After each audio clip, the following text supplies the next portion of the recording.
और स्वाभाविक रूप से जब 3 साल बीत जाते हैं तो इसका मतलब क्या होता है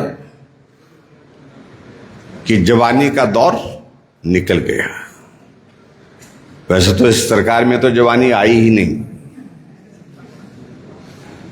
बचपन में ही बुढ़ापा आ गया, क्योंकि गिरते पड़ते चल रही है सरकार।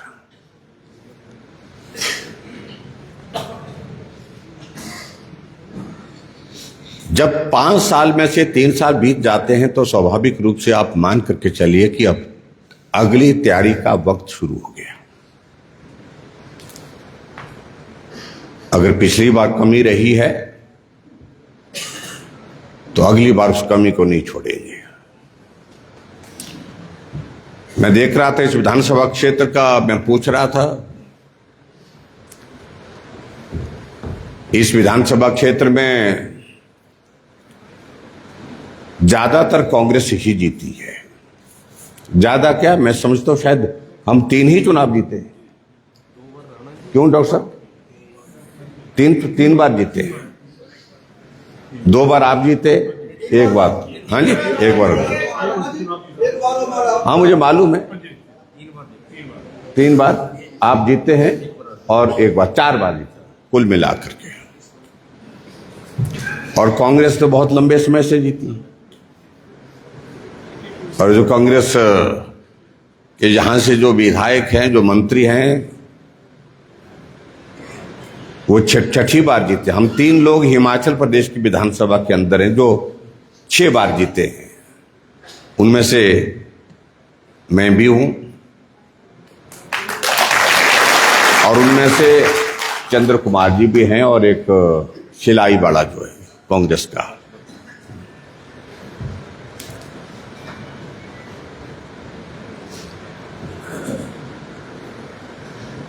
जब हम इस तरह से हम बात कर रहे हैं, एनालिसिस कर रहे हैं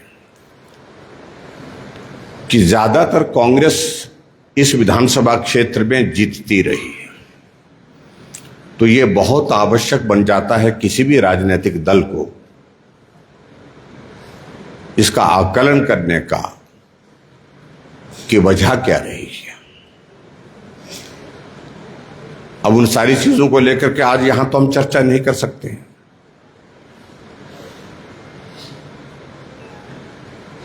अगर इस विधानसभा क्षेत्र के अंतर्गत अगर हम कहें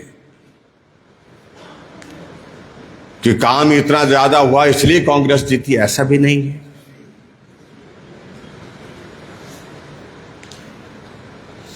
लेकिन हिमाचल प्रदेश में कुछ एक विधानसभा क्षेत्र ऐसे हैं जहां बेवजह कांग्रेस जीतती है, चाहे वो हमारी वजह से जीतती है, चाहे किसी और वजह से जीतती है, कोई वजह बहुत ज्यादा होती नहीं है, लेकिन जीतती है।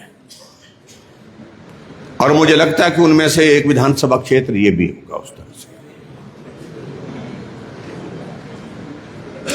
तो सबसे पहले अगर आवश्यकता है तो इस वजह को खत्म करना चाहिए।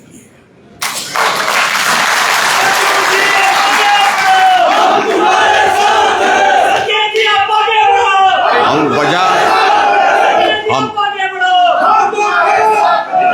देख, 1 मिनट भाई, नारा 1 मिनट, भारत माता की।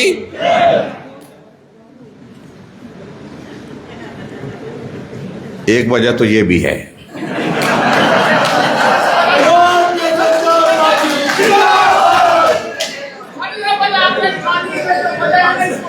आप बोले नहीं, बस भाई हो गया ना, बैठक है, ये इतना थोड़ी होता है,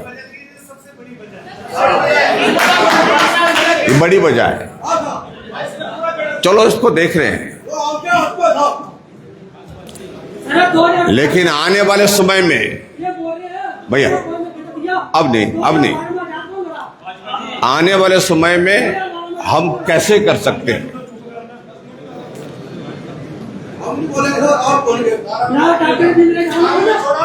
इसलिए मैं आप सबके बीच में यही कहना चाह रहा हूं,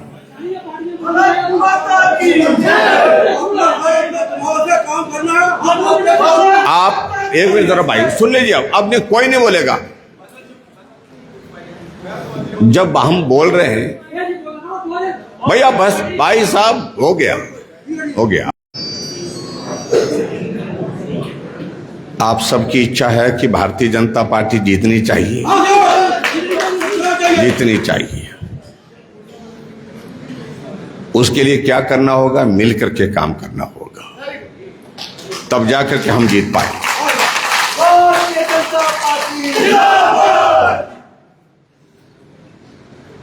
और मैं इस बात को लेकर के बड़ा साफ कह रहा हूं कि भारतीय जनता पार्टी आज देश की नहीं दुनिया की सबसे बड़ी पार्टी है। अगर ये सबसे बड़ी पार्टी बनी, कोई वजह तो रही होगी। वजह यह है कि ये अनुशासित पार्टी है, अनुशासन है यहां पर। वजह यह है कि हमारे नेता नरेंद्र मोदी जी हैं। वजह यह है कि भारतीय जनता पार्टी का कार्यकर्ता समाज के प्रति, देश के प्रति समर्पित है। ये वजह है। और इसलिए मुझे लगता है कि इन सारी चीजों को हमको सोच करके अपनी बात आगे बढ़ानी चाहिए। अभी पार्टी के हमारे राष्ट्रीय अध्यक्ष का भी चुनाव संपन्न हो गया।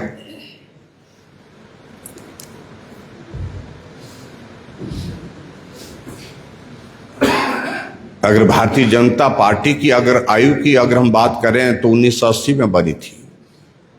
1980 से 2025 तक हमारी पार्टी की आयु जो है वो लगभग 25 वर्ष की है। ये तो 45 वर्ष की है, 45 ईयर्स।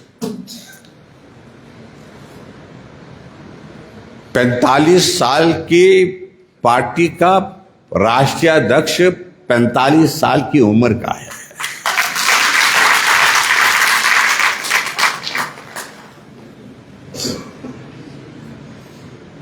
ये अगर हो सकता है तो भारतीय जनता पार्टी में हो सकता है।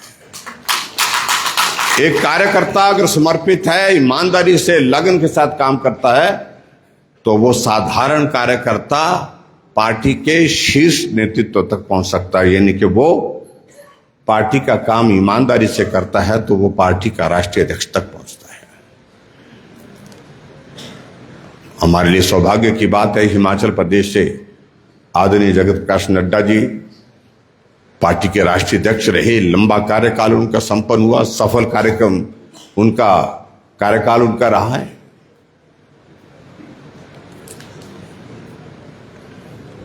और दूसरी तरफ अगर देखें अब कांग्रेस पार्टी में, वहां पर पार्टी के राष्ट्रीय अध्यक्ष का चुनाव कौन करते हैं? पार्टी नहीं करती है। हमारे तो यहां पर मंडल होता है, मंडल के बाद फिर जिला होता है, जिला के चुनाव के बाद प्रदेश का चुनाव होता है, प्रदेश के चुनाव के बाद राष्ट्रीय अध्यक्ष का चुनाव होता है। वहां तो जो कुछ भी होता है वो परिवार के 3 लोग बैठते हैं, वो फैसला करते हैं। ये अंतर है। प्रदेश में मुख्यमंत्री कहीं अगर सरकार बनती है तो 3 लोग फैसला करते हैं परिवार के। अगर पार्टी में प्रदेश का अध्यक्ष बनना है, राष्ट्रीय अध्यक्ष बनना है, तो भी 3 ही लोग विचार करते हैं। और यहां हमारी पार्टी में लोकतांत्रिक डेमोक्रेटिक सेटअप है, नीचे से ऊपर तक।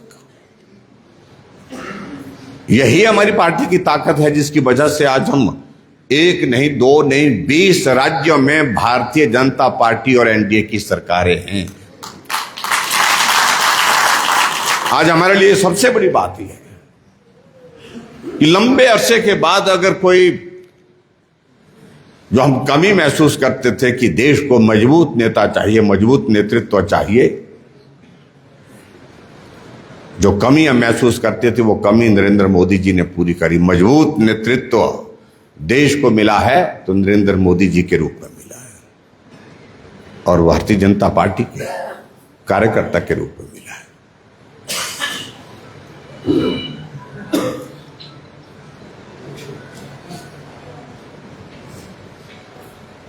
इसलिए अगर आप बुजुर्ग जो पूरे बहुत जिनमें जिंदगी लगा दी, जब उनसे पूछते हैं, बहुत सारे बुजुर्ग हमको पत्र लिखते हैं, बहुत सारे बुजुर्ग हमको फोन करते हैं, बहुत सारे बुजुर्ग हमको व्यक्तिगत रूप से जब मिलते हैं तो कहते हैं कि हमारे जीवन का स्वर्णिम अवसर है, स्वर्णिम काल है एक तरह का, जब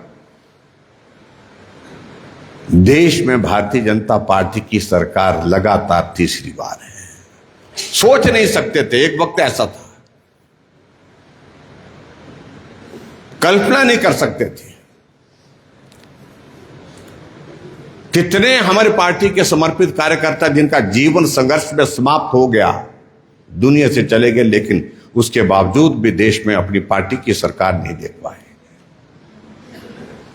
यह हम सबका सौभाग्य है कि इस पीढ़ी का यह सौभाग्य है कि हम अपने आंखों के सामने लगातार तीसरी बार भारतीय जनता पार्टी की सरकार देख रहे हैं, एनडीए की सरकार।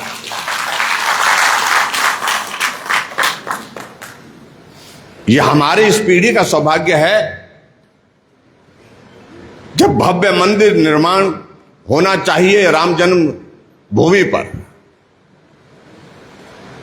500 वर्षों का इतिहास, 500 वर्षों का संघर्ष, हजारों की संख्या में लोगों की जिंदगी चले गई उस संघर्ष में, लेकिन उसके बावजूद वो नहीं देख पाए।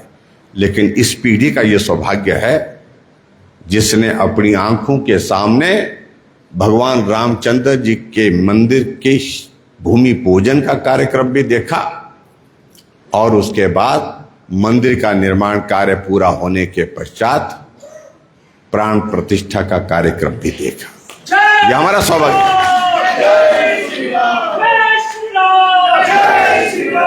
और पिछले कल 22 जनवरी को 2 साल हो गए प्राण प्रतिष्ठा के, मंदिर के निर्माण के बाद। और ये इस पीढ़ी का हमारा सौभाग्य है, हम सब लोगों का सौभाग्य है। यहां से थोड़ी देर दूर आगे जम्मू कश्मीर में परमिट सिस्टम होता था किसी जमाने में, और जिसका विरोध अगर किया तो हमारी जनसंघ ने किया। उस वक्त जनसंघ हुआ करता था और डॉक्टर श्यामा प्रसाद मुखर्जी जी बिना परमिट के जब जम्मू कश्मीर में हमारे प्रवेश हुए, गिरफ्तार किया, जेल की सलाखों के पीछे रखा और उनका बलिदान हो गया, जेल में ही मृत्यु हो गई उनकी। और आज धारा 370 जो है वो समाप्त हो गई। ये इस पीढ़ी का सौभाग्य जिन्होंने अपनी आंखों के सामने। आज इतनी सारी चीजें, जिन बातों का जिक्र हम कर सकते हैं, तब हमको देखने को मिल रहा है।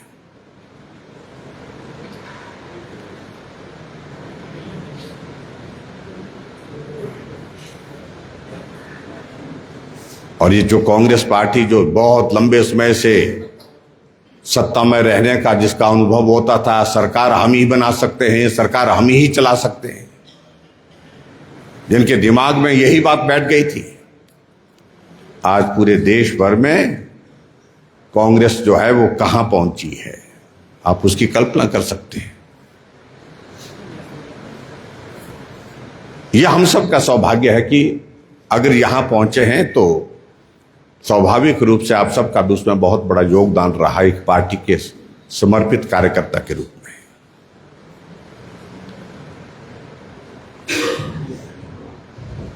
और जहां तक बात रहती है हिमाचल प्रदेश में हमारी कांग्रेस पार्टी की सरकार की, मैंने कहा कि 3 साल का कार्यकाल पूरा हो गया। अगर सब ठीक रहा तो 1.5 साल 2 साल बचा है। 2 साल तो बचा नहीं, 1.5 साल ही बचा है। लेकिन हालात लग रहे हैं कि ठीक होगा नहीं, जो जिस तरह से लड़ाई चल रही है कांग्रेस पार्टी की। इसलिए आज हमको एक ही बात को लेकर के आपसे बात करने के लिए यहां आना हुआ है, वो ये कि तैयारी करिए, अगले चुनाव की तैयारी करिए। हर मतदान केंद्र से हम तय करें कि जीत भाजपा की हो, हर हालत में भारतीय जनता पार्टी का विधायक आपके इस ज्वाली विधानसभा क्षेत्र से बने। बहुत हो गया।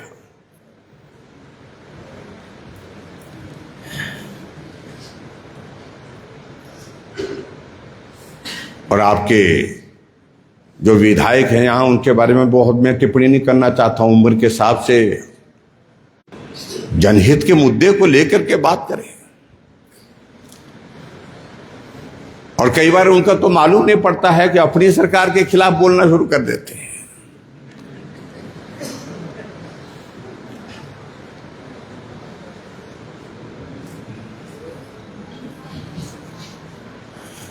और शायद इस वजह से भी हो सकता कि वो महकमा कुछ और चाहते थे होंगे।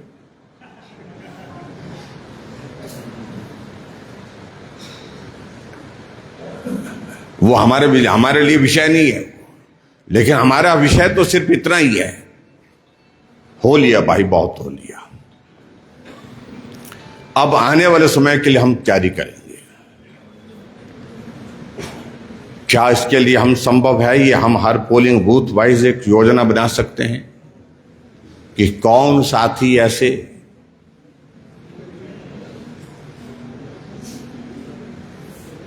जो पिछले चुनाव में सक्रिय नहीं हो पाए, आने वाले समय में उनको हम सक्रिय कर सकते हैं।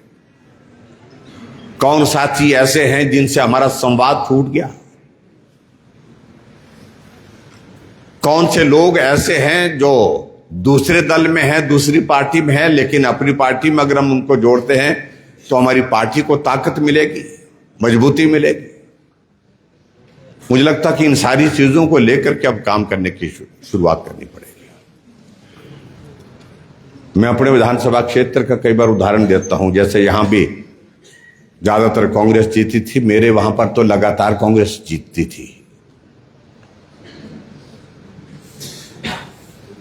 जब मैंने चुनाव लड़ा, पहला चुनाव, मुझसे पहले जो हमारी पार्टी का प्रत्याशी था उसको 737 वोट पड़े थे विधानसभा के चुनाव में। जमानत जब्त होती थी, हमेशा ही जब्त होती थी। और जब मुझे पार्टी का टिकट दिया गया तो मुझे भी उस वक्त यही कहा गया था पार्टी के नेताओं की, भाई एक बार तो आपकी जमानत जब्त होगी, लेकिन आगे के लिए पार्टी का संगठन खड़ा करना है।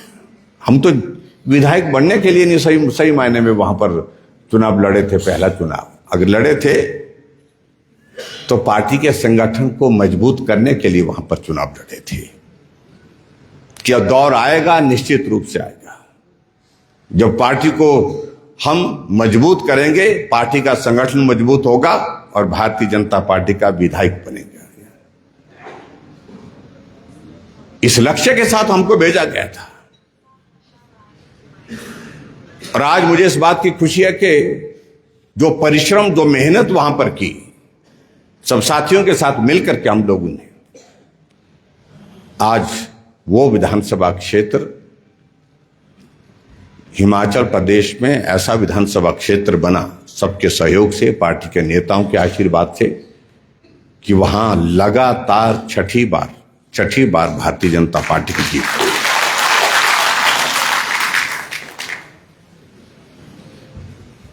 प्रदेश में और भी बड़े नेता रहे, एक बार नहीं, बड़े बड़े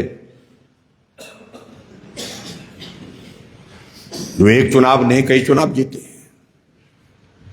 लेकिन उसी विधानसभा क्षेत्र ने अभी तक जो है वो सबसे बड़ा जीत का रिकॉर्ड, 38,000 वोटों की जीत का रिकॉर्ड जो है कायम किया, जहां जिस विधानसभा क्षेत्र में जमानत जब्त होती है।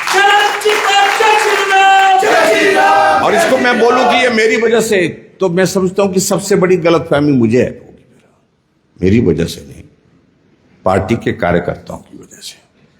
क्योंकि हम जब निकलते थे तो 20-20 दिन का, 25-25 दिन का हमारा कार्यक्रम होता था, घर नहीं आते थे। चलते चलते रास्ते में जूते फट जाते थे। गांव की किसी दुकान से जो जूते मिलते थे वहीं खरीदते थे, वही पहनते थे, उसी से चलते थे आगे, क्योंकि सड़कें थी नहीं, पैदल ही चलते थे।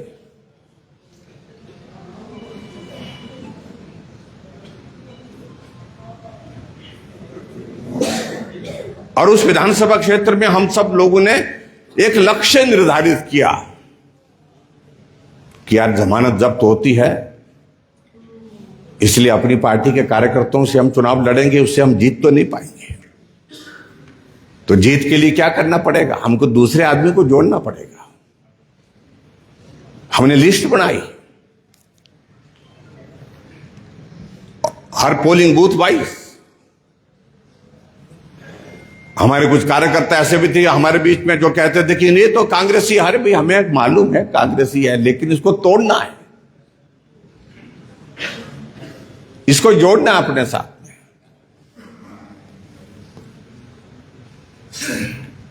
क्योंकि हमारे भी ऐसे होता है ना, पार्टी के अंदर की कोई किसी आदमी को जोड़ने का जो प्रयास करते हैं, तो उसमें क्या हो जाता है कि किसी को लगता है अरे इसको जुड़ना नहीं चाहिए, जुड़ेगा तो मेरे लिए थोड़ा ठीक नहीं लगेगा। आदमी अपना भी सोचता ही है, मानवीय स्वभाव है, लेकिन हमने नहीं मानी। हमने एक एक कांग्रेस के नेता को तोड़ने के लिए, जोड़ने के लिए एक बार नहीं 4-4 बार गए, 5-5 बार गए, लिस्ट बना करके निराश भी हुए, हताश भी हुए, लेकिन फिर सफल हुए, जोड़े हमने, चलाए। आज वही लोग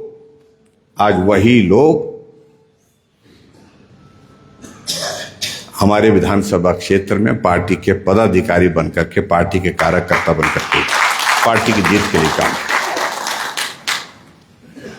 तो भाई आपके यहां पर भी किया जा सकता है। मुझे मालूम है आपके यहां पर भी कई कार्यकर्ता बोलेंगे ये तो पक्का कांग्रेसी है पक्का, लेकिन कच्चा करना है उसको भाई। कैसे जोड़ सकते हैं? हम एक ठहराव में एक जगह रुक गए। प्रदेश में कुछ एक विधानसभा क्षेत्र है, वहां हम उसी इसमें घूमे हैं और उन्हीं बीच में उससे बाहर नहीं निकल पाए। थोड़ा खुला करिए, मन भी खुला करिए, थोड़ा दिल भी खुला करिए। चुनाव जीतने के लिए तो लोग चाहिए। चुनाव जीतने के लिए, लड़ने के लिए ठीक है, कार्यकर्ता जितने कर हैं उनसे चुनाव लड़ा जा सकता है, लेकिन जीतने के लिए आपको ज्यादा लोग चाहिए, और ज्यादा चाहिए तो कुछ लोगों को जोड़ना चाहिए। इसके लिए कोई योजना बनाते हैं क्या? अगर नहीं बनाते हैं तो मुझे लगता है कि बैठना चाहिए, बैठ करके जो योजना बनानी चाहिए और जा करके बात करनी चाहिए। कुछ आप बात करो, कुछ लोगों से आपको लगता है कि इन लोगों से ये लोग नहीं मानेंगे, पार्टी के हमारे प्रदेश के और नेता हैं उनसे बात करो, हम बात कर लेंगे, सब बात कर लेंगे। क्योंकि पार्टी को मजबूत करने के लिए लोगों को जोड़ना होगा। भाषण से पार्टी मजबूत नहीं हो पाए। ठीक है, आप अपनी बात कह सकते हैं, प्रभावी ढंग से कह सकते हैं, लेकिन अटल जी हमारे बहुत अच्छा भाषण देते थे, लोगों को लाने की जरूरत नहीं पड़ती थी। अटल जी आ रहे तो लोग अपनी गाड़ी में कांग्रेसी भी आ जाते थे सुनने के लिए, लेकिन वोट नहीं देते थे। फिर अटल जी सभा में ही कई बार कह देते थे, मुझे मालूम है आप लोग मुझे सुनने आए हैं लेकिन वोट देने नहीं आएंगे। अगर आप सब लोग वोट देंगे तो हमारी सरकार बनेगी। ऐसा अटल जी एक सभा मैंने कई बार उन्होंने कहा। तो इसलिए इस बात को लेकर के हमको मान करके चलना पड़ेगा, क्योंकि लोगों को जोड़ने का काम राजनीतिक क्षेत्र में करना ही पड़ेगा, उसके बिना संभव नहीं हो सकता है। इसलिए जिस भी कार्यकर्ता के पास जो दायित्व है, जहां है, जितना समय दे सकता है, जहां कर सकता है काम, उसको उस काम को करना चाहिए। अब मैं आपको उदाहरण देता हूं।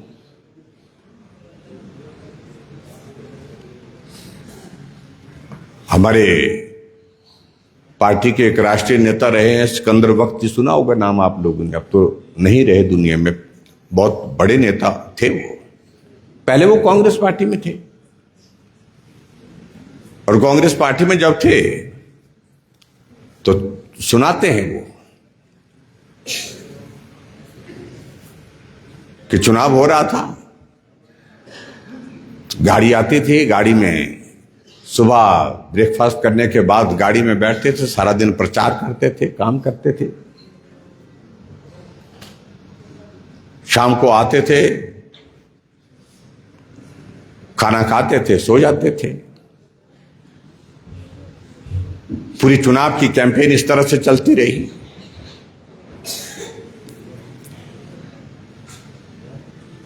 और जब चुनाव की कैंपेन के बाद अंतिम दिन, एक दिन ऐसा आया जिस दिन मतदान होना था, और उस दिन भी वो सुबह उठे, सुबह उठने के बाद तैयार हुए, नाश्ता किया और नाश्ता परिवार वालों ने नाश्ता लगाया, गाड़ी में बैठे और चले गए, वोट डालने के लिए चले गए। और इस सारी चीज को लेकर के पूरे और जगह बूथ में घूमते घूमते और जगह भी घूमने के लिए निकले।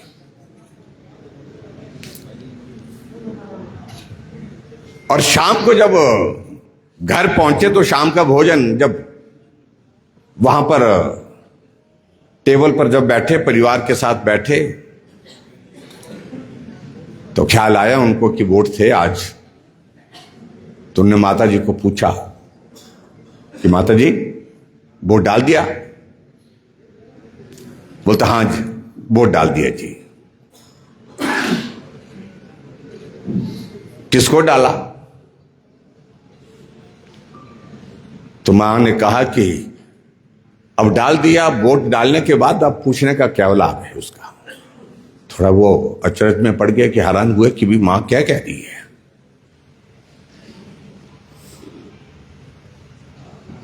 नहीं बोलता, वो तो स्वाभाविक है, वोट तो कांग्रेस को ही डाला होगा। तो मां ने खाना परोसते परोसते उनको कहा कि बेटा मैंने कांग्रेस को वोट नहीं दिया, मैंने जनसंघ के उस दिए पर वोट दिया है। उनका खाना जो ग्रास हाथ में था वो हाथ में रह गया, थाली का खाना थाली में रह गया। जो कांग्रेस पार्टी के बहुत बड़े नेता, और मां ने कांग्रेस पार्टी को वोट नहीं दिया, जनसंघ को वोट दिया। थोड़ा गुस्सा भी हुआ और कहने लगे मां ये तुमने क्या किया? कि अब छोड़िए, बोलते सारी बात को लेकर के कोई पूछने का कोई औचित्य नहीं है। फिर मां ने कहा बेटा तुम होंगे नेता, बड़े नेता है, तुम सुबह उठते थे, तैयार होते थे, ब्रेकफास्ट करते थे, इलेक्शन की कैंपेन में चले जाते थे, लेकिन तुम्हारे जाने के बाद बीच में एक रिक्शा वाला आता था और उस रिक्शे वाले के इसमें तो रिक्शे में एक दिए का उसका जो है एक छोटा सा वो लगाया हुआ था, चिन्ह लगाया हुआ था। वो आता था और सारे मेरे घर नहीं सारे पड़ोस वालों के घर भी जाता था कि मैं जनसंघ का कार्य करता हूं, इतनी तारीख को वोट है, हमारी जनसंघ की पार्टी बहुत अच्छी है, हमारे नेता बहुत ईमानदार हैं, हमारे पास साधन की कमी है लेकिन हमारे पार्टी के नेता बहुत देशभक्त हैं, ईमानदारी के साथ काम करते हैं, इसलिए आपने जनसंघ को वोट देना, ये हमारा चुनाव चिन्ह है। जो अपील होती है ना, जो पोस्टर होता है, वो पोस्टर छोड़ के जाते थे और अपनी बात कह करके जाते थे। और ये क्रम जो है पूरी चुनाव की कैंपेन के दौरान कम से कम वो रिक्शा वाला यहां पर 6-7 बार हमसे आया। जब भी कोई कागज, कोई अपील होती थी उसको लेकर के आता था, कोई और चीज होती थी, कोई कागज लेकर के बार बार आग्रह करने के लिए आता था कि जनसंघ को वोट देना है। और जिस दिन वोट थे, आज वोट था, तो वोट देती बार भी आप वोट वाले दिन भी आप तो सुबह तैयार होकर के जैसे रोज आते थे वैसे चले गए, लेकिन आपके जाने के बाद वो जनसंघ का कार्यकर्ता आया और कहा माता जी आज वोट है, मैं रिक्शा लेकर के आया हूं और ये मेरा रिक्शा है, मैं इसको चलाता हूं, मैं आपको पोलिंग बूथ तक, मतदान केंद्र तक छोड़ करके आता हूं।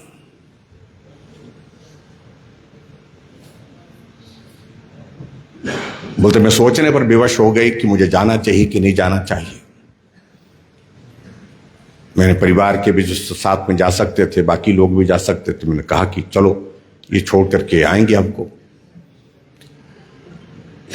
हम तैयार हुए और रिक्शा पर बैठे।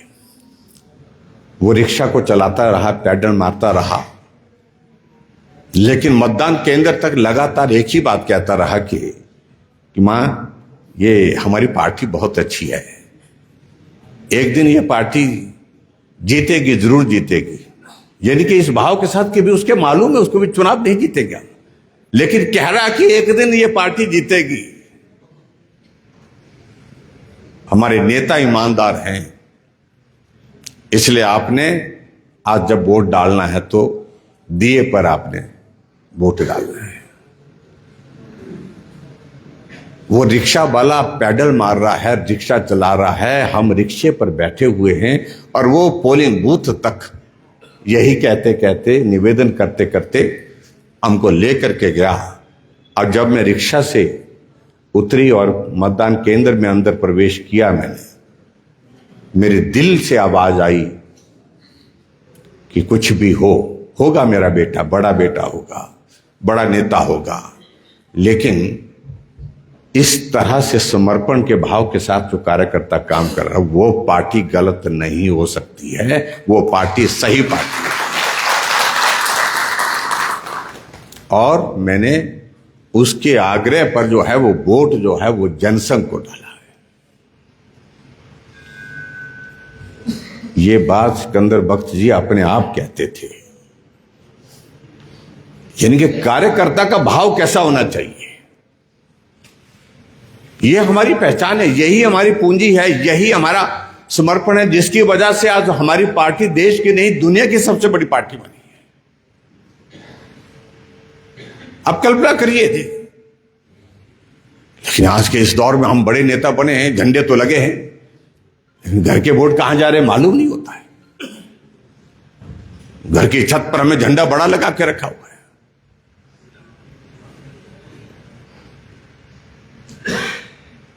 इसलिए हमको किस प्रकार से काम करना है वो हमको सीखना चाहिए। जो हमारे पहले पुराने समय में हमारे पार्टी के कार्यकर्ताओं ने कितना परिश्रम किया, कितना संघर्ष किया होगा, उस बात की कल्पना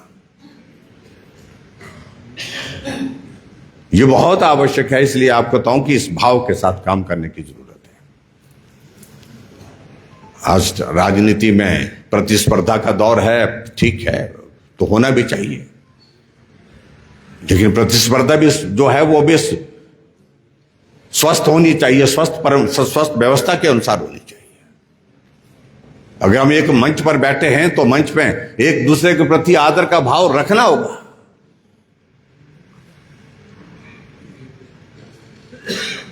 तभी जाकर के आप आगे बढ़ सकते हैं।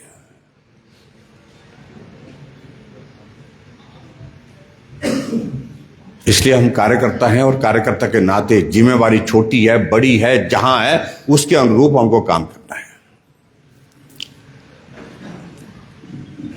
मैं एक नहीं अनेकों जगह उदाहरण देता हूं।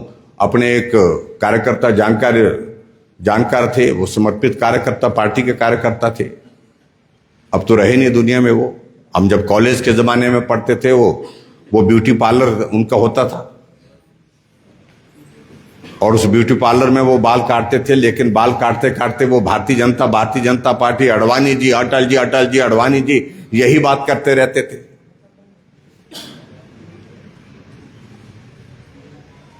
और हम कई बार उनको मिलते थे। एक दिन तो ऐसा उदाहरण है जिसका मैं जिक्र करता हूं, जो अपने आंखों के सामने, कि कांग्रेस पार्टी का एक नेता बैठा हुआ जिसके बाल वो काट रहा था, लेकिन वो भाषण अटल जी, अडवाणी जी, अटल जी सुनाए जा रहे थे। जब उसकी हजामत पूरी हुई, वो चला गया, तो मैंने कहा यार भाई, इस बात को देख सही, तो किसको बोल रहा है ये? जो मुझे मालूम है कांग्रेस का नेता है। तो मैंने कहा इस पर क्या असर होगा? असर हो चाहे ना हो, एक कार्यकर्ता के नाते मेरा फर्ज बनता है, मेरा धर्म बनता है कि मैं अपनी पार्टी की बात करूं।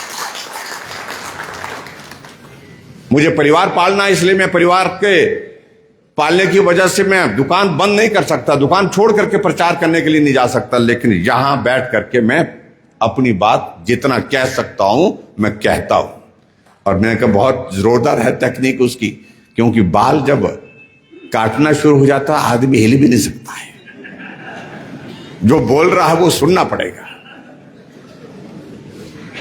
और वो यही करता था। तो हमारी जिम्मेवारी भी इस तरह की है भाई, कई बार होता है कि हमारा कार्यकर्ता हमको सुना रहा है जी कि जी बात मेरा मूड बहुत खराब है। मैंने कहा भाई मूड खराब कैसे हो गया? देखिए आपने सोशल मीडिया में देखा, फेसबुक पे डाल दिया है, बड़ा कमेंट डाले हैं उसने, गंदे कमेंट डाले हैं, पार्टी के खिलाफ डाले हैं, मोदी जी के खिलाफ डाले हैं, आपके खिलाफ डाले हैं, ऐसा करके मन खराब है। मैंने कहा तेरे मन स्वस्थ हो ही नहीं सकता। फिर कमेंट अगर डाला है, तुमने क्या किया? मैंने क्या करना, मैं आपको बता रहा हूं मैंने क्या करना। बोलते मैंने कुछ नहीं। अरे भाई उसने कमेंट डाला तो तू भी तो डाल सकता है। अगर उसने कोई इस तरह का ऐसा घटिया कमेंट मत डालिए, लेकिन उसका राजनीतिक भाषा में जो जवाब देना है वो जवाब देना चाहिए। राजनीति में बाद में जवाब देंगे ये बहुत ज्यादा होता नहीं है, वो साथ साथ ही दे देना चाहिए होता है। हिसाब चुकता करना, उसी वक्त चुकता करना, ये बहुत आवश्यक है। और आप अंदाजा लगाइए, आज हिमाचल प्रदेश में कांग्रेस की सरकार के 3 साल का कार्यकाल पूरा हो गया है। कोई काम हुआ हिमाचल प्रदेश में? अगर हम कांग्रेस की सभा में भी अगर लोगों को बोलेंगे कि तुम 3 साल में 3 योजनाओं का नाम लो, मुझे नहीं लगता कि किसी योजना का नाम ले सकता है। कांग्रेस एक नेता मुझे कहने लगे, यार बोलता हमारा तो माथा खराब हो जाता है बोलते। मैंने कहा क्यों होता है खराब भाई? माथा खराब इसलिए होता है बोलते सवेरे सवेरे फोन आ जाता कि जी हिम केयर का पैसा नहीं मिल रहा है। अब ये हिम केयर का जिक्र आता तो अब शक्ल आपकी दिखती है बोलते हमको, तो माथा खराब ही होता है। दफ्तर जाते हैं तो बोलते हैं कि सारा योजना का पैसा नहीं मिल रहा है। उतने को कोई और आ जाएगा तो बोलेंगे, वो बोलेगा कि भाई मुख्यमंत्री स्वावलंबन योजना का हमको स्कीम का लाभ नहीं मिल पा रहा है। यानी कि जितनी भी योजनाएं भारतीय जनता पार्टी की, हमारी सरकार की, तो वो लोगों के जहन और जुबान पर है। कांग्रेस की एक भी स्कीम जो है वो जहन में नहीं है, ना जुबान पर है, ना जहन में है, ना जुबान पर है। आज हमको इस बात को लगता है कि जब हमको कोई पार्टी का नहीं, कोई आदमी कोई फोन करता है, कहता है कि सारा योजना का पैसा 9 महीने से नहीं मिल पा रहा है, हम उसकी पीड़ा को समझ सकते हैं। हिमकेयर का पैसा नहीं मिल पा रहा है, और यहां तो इस सरकार का तो काम करने का तरीका है कि सब कुछ बंद, ये भी बंद, वो भी बंद, स्कूल बंद, कॉलेज बंद, तहसील बंद, एसडीएम का दफ्तर बंद, सब कुछ बंद, सब कुछ बंद, और सरकार फिर भी चला रही है।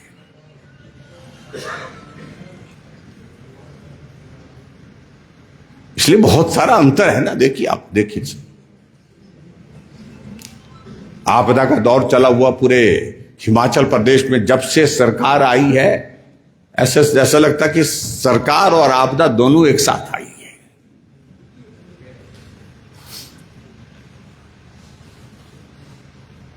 लेकिन आपदा प्रभावित लोगों के लिए काम नहीं कर रही, लेकिन उसके बावजूद डिजास्टर एक्ट लगा करके पंचायत के चुनाव रोकने का काम जरूर किया है। मैं देख रहा था कुछ प्रधान शिमला गए हुए थे कि हमको एक्सटेंशन दे दो बोलते। आप लोगों में से भी गए होंगे, कुछ प्रधान नहीं गए कि नहीं गए, कि बोलते हमको एक्सटेंशन लेनी है। वो सुख जी एक्सटेंशन दे रहे हैं बोलते प्रधानों को, प्रधानों का कार्यकाल समाप्त है। लेकिन पंचायत के चुनाव नहीं कराएंगे। चुनाव इसलिए कि उनको मालूम है कि चुनाव का परिणाम आएगा तो वो सरकार के खिलाफ जाएगा, तो इसलिए चुनाव जितने टाले जा सकते हैं वो टालने की कोशिश कर रहे हैं। और आप कल्पना करिए, ऐसी सरकार, पैसा आपदा का और जश्न 3 साल का मनाया जा रहा है आपदा के पैसे से, और 3 साल का जश्न मनाने के लिए जगह भी कौन चुनी? मंडी, जहां सबसे ज्यादा लोग मरे हैं, सबसे ज्यादा लोग मरे। मेरे विधानसभा क्षेत्र में 33 लोगों की जिंदगी गई, 11 की लाश मिली, 22 की अभी तक भी नहीं मिली है। लेकिन जश्न मनाने के लिए हमने कहा कि क्यों जश्न मनाया जा रहा है? कि बोलते आदमी तो मरते रहेंगे, लेकिन जश्न थोड़ी रोका जा सकता है। और फैसला भी ये लिया कि जो पैसा खर्च किया जाएगा, ट्रांसपोर्ट का पैसा, बाजे का पैसा, स्टेज का पैसा, तंबू का पैसा, वो सारा पैसा डिजास्टर के खाते से, डिजास्टर का जो पैसा है उस पैसे से खर्च किया जाएगा। जो पैसा मोदी जी ने उन परिवारों के लिए दिया है जिनका घर बह करके चला गया है, उन परिवारों के लिए जिनका परिवार का सदस्य बह करके चला गया है, वो पैसा कहां खर्चा? जश्न पर। 10 करोड़ रुपए मंडी के जश्न पर खर्च किया। 2 करोड़ का तो HRTC ने बिल दिया है। प्राइवेट बसेस अलग से हैं, उसका बिल कितना होगा अभी तक मालूम नहीं।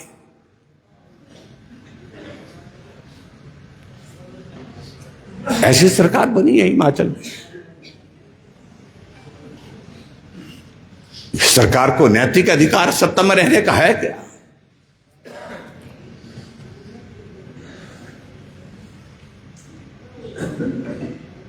और फैसले ऐसे लेती है जिसमें जगनसाई होती है। फिर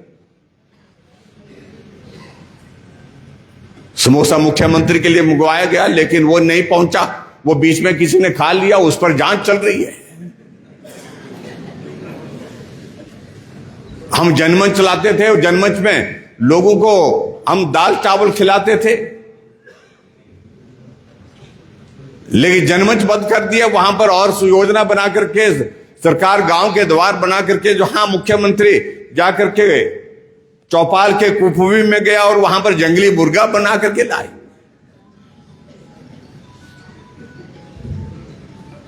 तमाशा बना हुआ है। और गारंटी की तो बातें आप अंदाजा लगाइए। पिछले कल कांगड़ा में आए थे, शायद मेरे सुला थे, कहां थे वो? पिछले कल सुला थे, सुला में आए थे। कहा कि हम आपको महिलाओं को बोलते हैं 1500 रुपए दे देंगे। कब से देंगे पता नहीं, मालूम नहीं मुझे। हाँ जी, अप्रैल फूल बनाया इसका मतलब। कितनी बार अप्रैल फूल बनाना? चुनाव से पहले तो यह कहा था कि कैबिनेट की पहली बैठक में फैसला लेंगे, 1500 रुपए खाते में डालेंगे। 3 साल बीत गए, लेकिन अब उसके बावजूद भी बेशर्मी के साथ झूठ बोल रहे हैं। बिजली की गारंटी 300 यूनिट देने की कही गई थी, मिली 300 यूनिट। गोबर की गारंटी दे रखी थी, और ये गोबर वाला महकमा आपके मंत्री जी के पास पूछना चाहिए इस गोबर का क्या करे। बोले आपके यहां तो दूध वाला भी आपके पास दूध की गारंटी दे रखी थी। इसलिए इतने सारे मुद्दे हैं जिन मुद्दों को लेकर के हम लोगों के बीच में आपको जाना चाहिए। और भारतीय जनता पार्टी के कार्यकर्ता कहता हूं मैं आपको कि उसकी पहचान ये है। हम तो सत्ता में रहने का अनुभव हमारा कम रहा, क्योंकि थोड़े वक्त रहे। ज्यादातर जिंदगी हमने ऑपोजिशन में गुजारी है, इसलिए ऑपोजिशन में हमारी आवाज बुलंद हमेशा रहती थी। तो वो उस आवाज को और बुलंद करने की आवश्यकता है। इसलिए मेरा आप सबसे यही निवेदन है, पार्टी का फैसला जो होगा उस फैसले के साथ हमको चलना है। यहां हम इधर की बातें उधर की बातें करेंगे, ये होगा वो होगा, ये आगे ये पीछे, उससे कुछ नहीं होने वाला है। पहला भाव अपने मन में इसी बात को तय करो कि हमने समर्पित होकर के पार्टी का जो फैसला होगा उस फैसले के साथ चलना है। तब यहां पर इस विधानसभा क्षेत्र में भारतीय जनता पार्टी की जीत होगी। सारी बातों को छोड़ दीजिए और उस भाव के साथ आगे बढ़ेंगे तो निश्चित रूप से उससे पार्टी जीतेगी।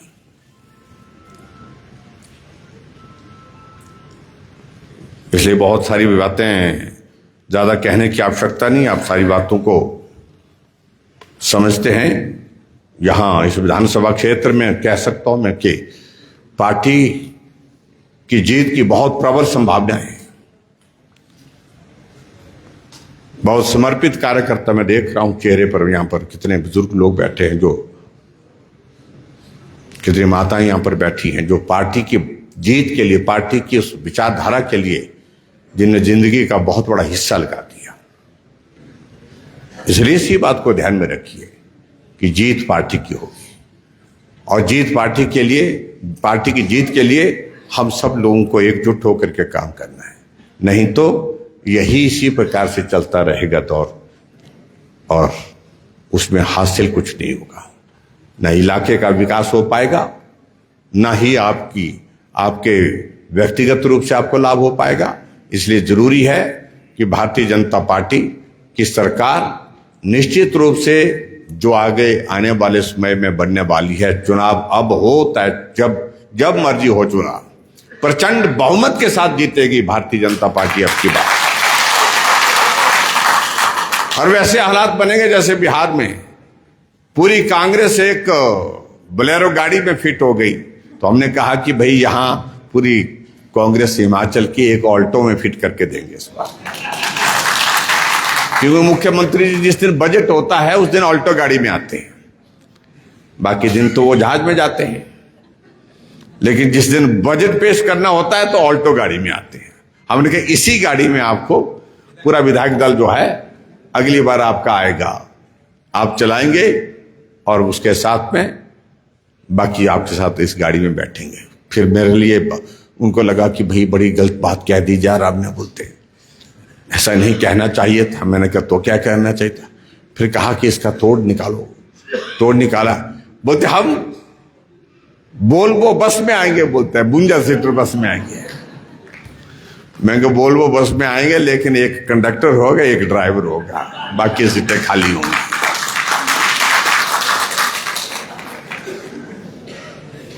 मैं व्यक्तिगत रूप से किसी के खिलाफ नहीं बोल रहा हूं, लेकिन मैं एक बात कह रहा हूं कि हिमाचल प्रदेश में ऐसा नेतृत्व जिसने पूरा तबाह कर दिया प्रदेश।